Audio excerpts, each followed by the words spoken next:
In December 1991, a man ventured into the Himalayas for what was meant to be a simple, week-long hiking trip.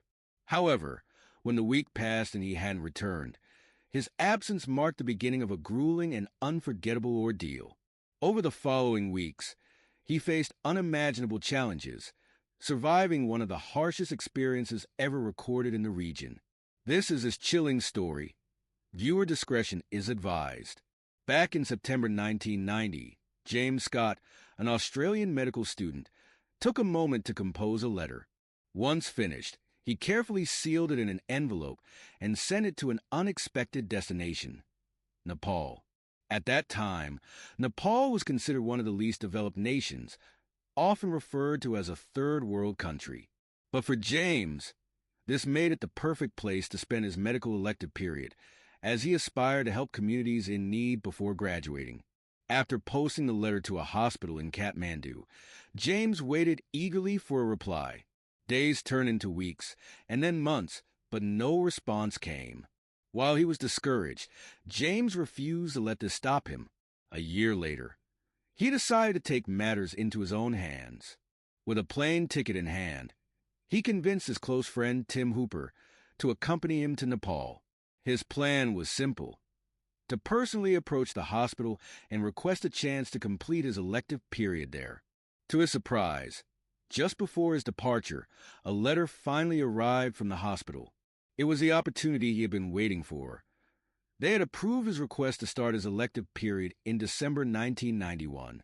Thrilled by the news, James felt unstoppable. At just 22 years old, his life seemed to be falling perfectly into place. He was excelling in medical school, engaged to a woman he loved, and eager to embark on this new adventure. While it meant leaving his family and fiancée behind for a while, James embraced the excitement of living and working in South Asia. Though not a thrill seeker, James loved physical activity. He hiked regularly, cycled across rugged Australian landscapes, and practiced karate, a discipline he excelled at. James held a black belt and had competed at national levels, winning the Queensland Championships in his weight class in 1989 and placing third in the Australian Championships later that year. Fit, disciplined, and resourceful, James seemed well prepared for whatever challenges lay ahead. Even though his hospital placement was months away, James and Tim arrived in Nepal in September to settle in. During their stay, James visited the hospital a few times, meeting the staff he would soon be working with. When the doctors learned about his love for physical activity, they suggested he explore the nearby Himalayas before beginning his residency. For someone who loved hiking, this was an irresistible offer. The Himalayas, after all, are a world-famous mountain range, and Kathmandu is the gateway to their stunning peaks. However, while James enjoyed hiking, he wasn't much of a climber and had a deep fear of heights. So, scaling Everest was out of the question, but trekking through the region's varied terrain was a perfect fit for him. James and Tim decided to tackle the Jamsam Trail, a popular trekking route that takes over a week to complete. It cuts through dense forests, rocky landscapes, and some of the world's deepest gorges. Knowing the challenges of such a hike, the pair made sure to prepare thoroughly. With the Himalayan winter approaching, they gathered all the necessary supplies, hired 2 porters to carry their gear, and enlisted a guide to lead them safely. When the journey began, James and Tim were quickly captivated by the beauty of the landscape. Each day brought new, breathtaking views as they climbed to altitudes of 9,800 feet, 3,000 meters. The cold weather was noticeable but manageable, especially compared to what they had expected. Along the way, they encountered other hikers who seemed far less prepared, wearing only ski jackets and sneakers. Realizing they may have overpacked, James and Tim decided to lighten their load. They allowed the guide and porters to return to Kathmandu with most of their equipment, opting to carry only the essentials in their backpacks. The trek went smoothly, and a few days later, the pair returned to Kathmandu, feeling accomplished, energized by their success. They immediately began planning another hike to squeeze in before James began his residency. With a better understanding of what to expect, they were ready for more adventure in the Himalayas. The problem with their confidence was that their next trek would take place in late December, a completely different beast compared to the mild conditions of September in the Himalayas. The preparation they had done for the Jamsam Trail would have been far better suited for this new adventure, but their smooth experience on the first hike gave them an unrealistic sense of what lay ahead. This time, they planned to hike the Hilamba Trail, known for being more challenging but with the convenience of lodges along the way. These lodges offered food and shelter, making the trek somewhat manageable even for less prepared adventurers. As December arrived, James and Tim packed lightly, carrying only what they could fit in their backpacks. James brought along a practical assortment: 10 pairs of underwear, a few t-shirts, thermal wear, several pairs of pants, a sweatshirt, a light jacket, 1 towel, a camera, and 4 books to pass the time in the lodges. The hike began on December 21st. That evening, they reached their first lodge, where they met a group of German hikers returning from the Hilamba Trail. The Germans described the trail as not too difficult, but also not particularly rewarding in terms of views or experiences. James and Tim began to reconsider their plans. James pulled out an old, worn map of Nepal to explore alternative options. However, the map was outdated and incomplete. Fortunately, the Germans offered them a newer, more accurate map, which they gratefully accepted. After studying the new map, they decided to try the Gosankun Trail, a less-traveled route branching off from the Hilamba Trail that wasn't even marked on James's original map. The next morning, they started early and soon crossed paths with Mark Fulton, a solo traveler. Hearing his Australian accent, James and Tim immediately struck up a conversation, and the three quickly became friends. Mark was originally planning to stick to the Hilamba Trail, but James and Tim shared what the Germans had told them, convincing Mark to join them on the Gosankun Trail instead. Their journey continued smoothly until Tim injured his leg. Despite trying to push through the pain, it became clear that he couldn't go on. Tim decided to turn back to Kathmandu and insisted that James continue with Mark to complete the trek. James offered to go back with Tim, but his friend insisted that James finish the journey. Reluctantly, they parted ways, agreeing to meet for dinner at their favorite restaurant in Kathmandu on Christmas Eve. In the rush, James accidentally gave Tim the new map, leaving himself and Mark with the outdated one. To make matters worse, they forgot to hand over their only lighter, which could have been critical if they needed to start a fire. James and Mark pressed on, reaching an elevation of about 9,800 feet and making camp for the night. By the following day, they had arrived at Therapati, the junction where the Gosankun Trail began. Several trekkers returning from the trail assured them it was challenging but clear of snow, making it manageable. Encouraged by this information, James and Mark continued toward the next lodge. But when they woke the next morning, they found a light dusting of snow outside, with heavy clouds looming overhead. Concerned, they asked the lodge keeper about the weather. He reassured them that no snow was expected that day and that they should have no trouble crossing the pass. The pair set out around 7:30 a.m., enjoying the pristine views and the crisp mountain air. However, the weather took a sudden turn. Temperatures dropped sharply, dark clouds gathered, and soon, large snowflakes began to fall. Within a short time, the snowfall intensified, covering the trail in 5 inches of fresh snow and making it almost impossible to see their way forward. James began to worry and considered turning back. Before he could suggest it, he and Mark became separated, ending up on opposite sides of a creek. For 15 tense minutes, they shouted back and forth until they were finally able to reunite. James shared his concerns about continuing in such conditions, but Mark was confident they could find their way to safety. When James suggested returning to the lodge, Mark disagreed and insisted on moving forward. Ultimately, they decided to go their separate ways. Mark chose to push ahead, while James began retracing his steps back to the lodge. At first, James followed their footprints, but the heavy snowfall quickly filled them in, leaving him completely disoriented. The snow fell harder and faster, erasing all signs of the trail. Landmarks were few and far between, and visibility was so poor that James could barely see 30 feet ahead of him. James had to accept the grim truth. He was lost. Thinking quickly, he noticed a creek nearby and decided to follow it, reasoning that it might eventually lead to civilization. Checking his old map, he saw the creek appear to flow toward a town called Talu. With renewed determination, he pressed on. After 4 long hours of trudging through snow, James realized the valley he was following had narrowed significantly. Towering rock walls on either side seemed to close in with every step. Ahead, he saw where several smaller streams merged into a single, larger river, so he decided to continue following it.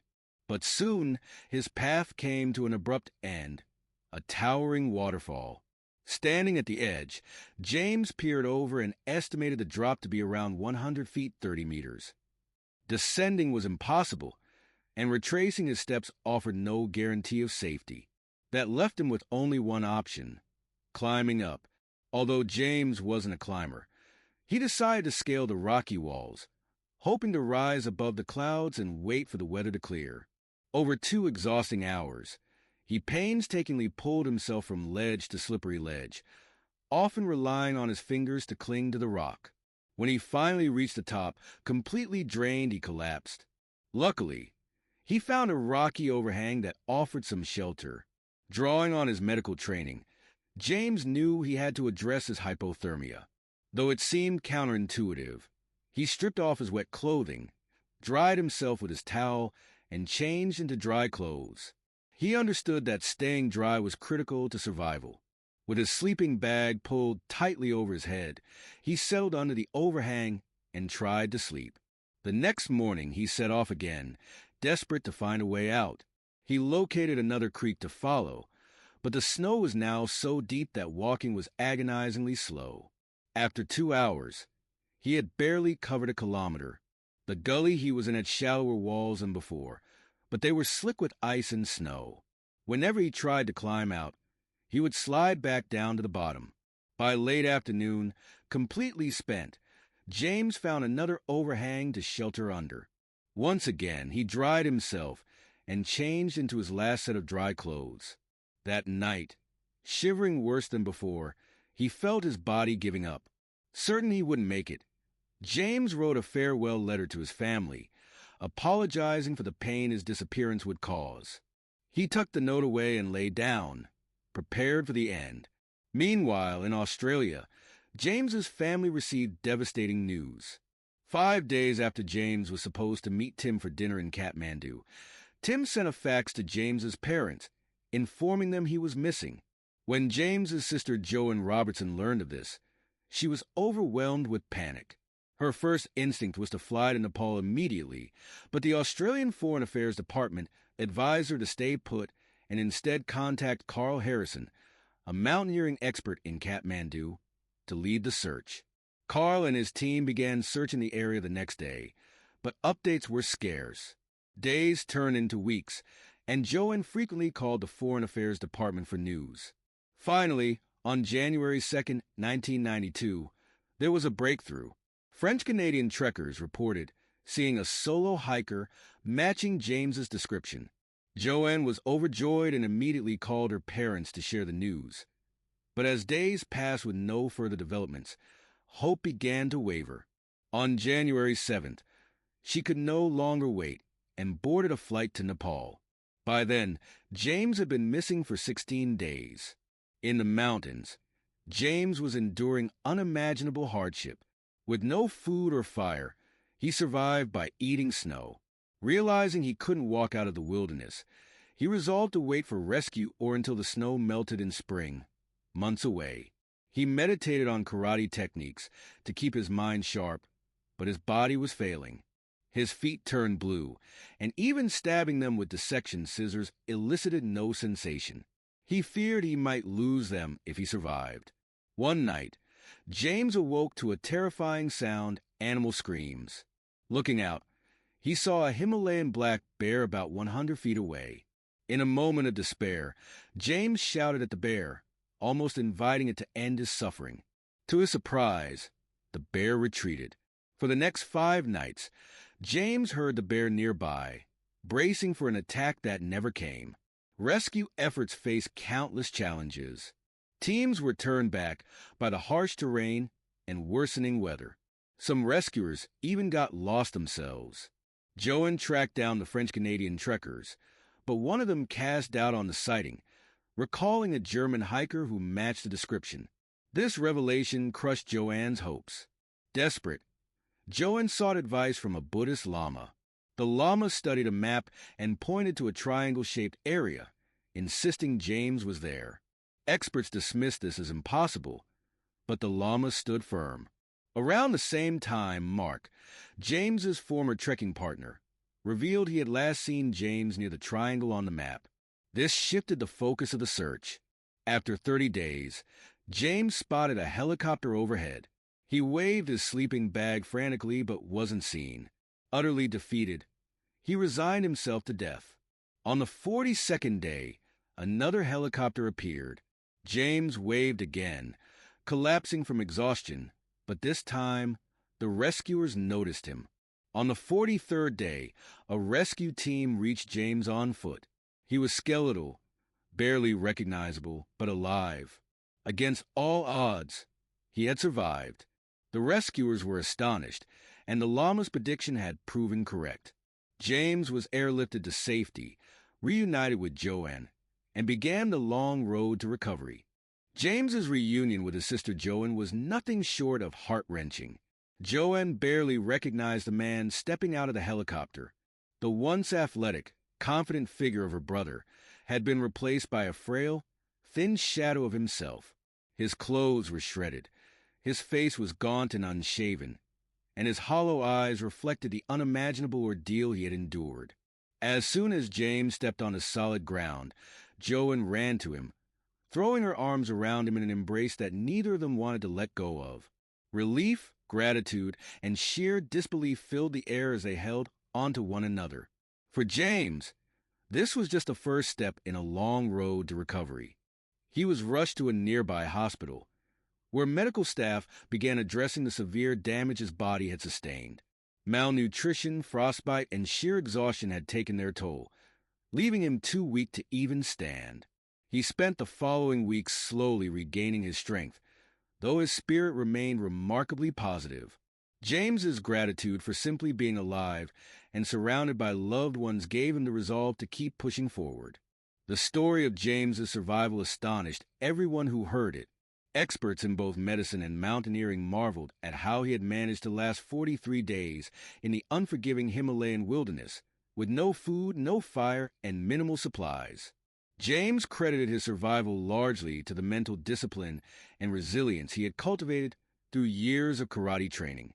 His ability to stay calm and focused, even when his body was failing, allowed him to think clearly and make decisions that ultimately saved his life. One of the most mystifying parts of the story was the involvement of the Buddhist Lama. The Lama's pinpoint prediction of James's location had left even skeptics scratching their heads. The exact spot marked on the map turned out to be the very place where James was eventually found. For some, it was a remarkable coincidence. For others, it was proof of something far beyond ordinary human understanding. Joanne didn't care about the explanation. She was just thankful that the Lama's guidance had led rescuers to her brother.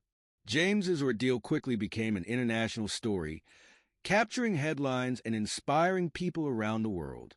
His survival was hailed as a testament to the strength of the human spirit and a reminder of the extreme dangers posed by the Himalayas. Even seasoned trekkers took note of the lessons from his experience. Never underestimate nature and always prepare thoroughly, no matter how confident you feel. The impact of James's survival extended far beyond his physical recovery. The experience profoundly changed his outlook on life. He learned to cherish every moment and appreciate the sheer tenacity of the human will to survive. In the years that followed, he often shared his story, inspiring countless others with his resilience and courage. His account of those 43 days in the mountains became a reminder of both the beauty and the peril of venturing into the unknown. For the countless people who followed James's journey, his survival was nothing short of a miracle. It was a story of hope, perseverance, and the extraordinary capacity of the human spirit to overcome unimaginable odds. Thank you for reading this incredible story. James's experience is a powerful reminder of the importance of preparation, resilience, and respect for nature's power. If you enjoyed this story or have suggestions for others, feel free to share your ideas. Stay safe, and remember, every adventure begins with careful planning and respect for the journey ahead.